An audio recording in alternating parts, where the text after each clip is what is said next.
Well, obviously, the SUV market is still a growing market.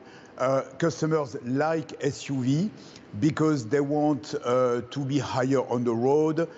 They want more space for people, more space for cargo. So at the end of the day, the share of SUV in the market is growing. And we need to answer to this need. And that's why we are coming with the new Citroën C3 Aircross, which is very much supposed to be a major player in this segment with all the features you described, very affordable, multi-energy, and with a 7-seater option.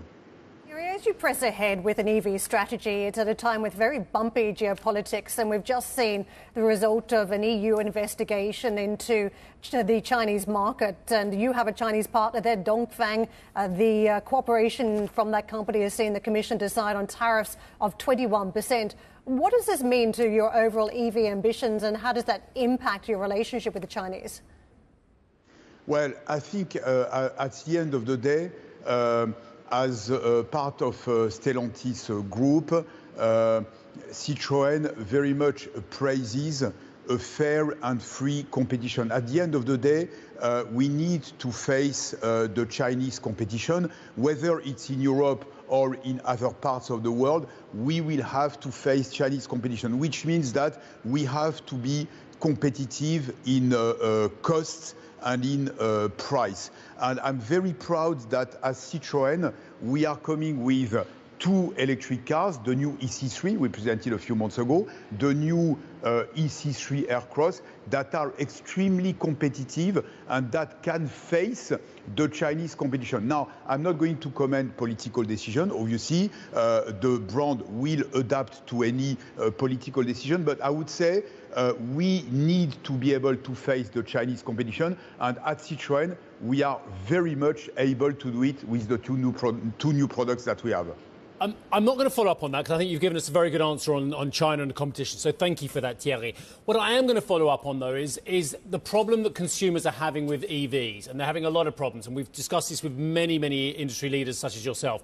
Thierry, why should the consumers be penalised for choosing EV over petrol?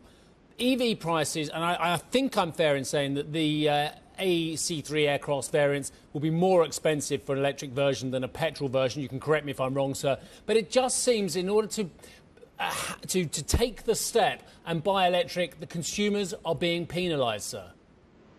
Well, first of all, I wouldn't say we penalize customers for very simple reasons. First of all, the gap of price between an electric car and a petrol car is narrowing. Very soon we will reveal the price of the new C3 Aircross. If you take the C3, the car we revealed a few months ago, we are able to offer an electric car, the new EC3, at 23,000 euros, which is very, very affordable. And this is before incentive, and still we have many countries with incentive. But the second one I want to highlight is the running cost. When you look at an average customer in Europe doing, let's say, 12,000 kilometers per year, he will probably have to pay something like 1,500 euros of petrol every year, whilst in electricity, he will have to pay something like 300 euros. So there is a gap of 1,000 euros, a saving of 1,000 euros